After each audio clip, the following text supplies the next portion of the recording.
எம்ஜிஆருடைய நிழல், சிவாஜி நிழல் இப்படி தான் போயிட்டு இருந்தாங்களே ஒழிய சரோஜா தேவிக்காக போய் பார்த்ததுங்கிற மாதிரி எதுவும் கிடையாது.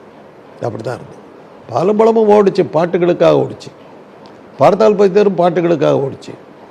சிவாஜி படங்கள் எடுத்த ஆலயமணி, அதில் சிவாஜியினுடைய அற்புதமான நடிப்பு, அந்த மனநிலைகள் அந்த மாதிரி வர்றது இதெல்லாம் இருந்தது. அதில் பாடல்கள்லாம் எம்எஸ் விஸ்வநாதனுடைய வெற்றிகள், எம்எஸ் விஸ்வநாதன் கொடுத்த வெற்றிகள் இதெல்லாம் ஆலயமணி எல்லாம் அது மாதிரி படங்கள்லாம் இருந்தது. படகோட்டிலாம் தொட்டால் பூ மலரும் பாட்டு, படகோட்டி பாட்டு தான் மெயின்.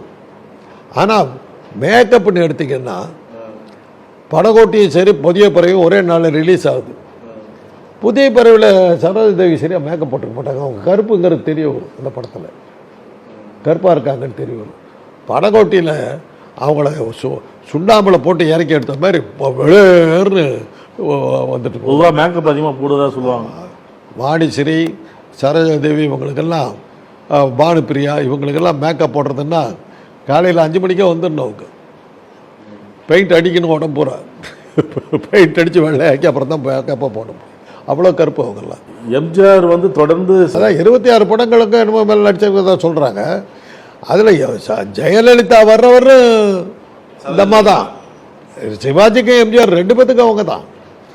ஜெயலலிதா வந்தாலும் 2 பேரும் கழட்டி விட்டாங்க, போயார் ஜெயலலிதா கிட்ட போயிட்டாங்க. அவ்வளோதான். உடனே அந்த மாதிரி தெரிஞ்சு போச்சு, நம்ம மார்க்கெட் காலையில் தெரிஞ்சு போச்சு, போயிடுச்சு, வெளியே போயிடுச்சு. அதோடு போயிட்டாங்க. அதுக்கப்புறம் பறக்கும் பாவை படத்துக்கு அப்புறமே கூட நாங்கள் சரோஜா தேவி அதிகமாக பார்க்கல. ஏறத்தாழ அதோட முடிஞ்சு போன மாதிரி எடுத்து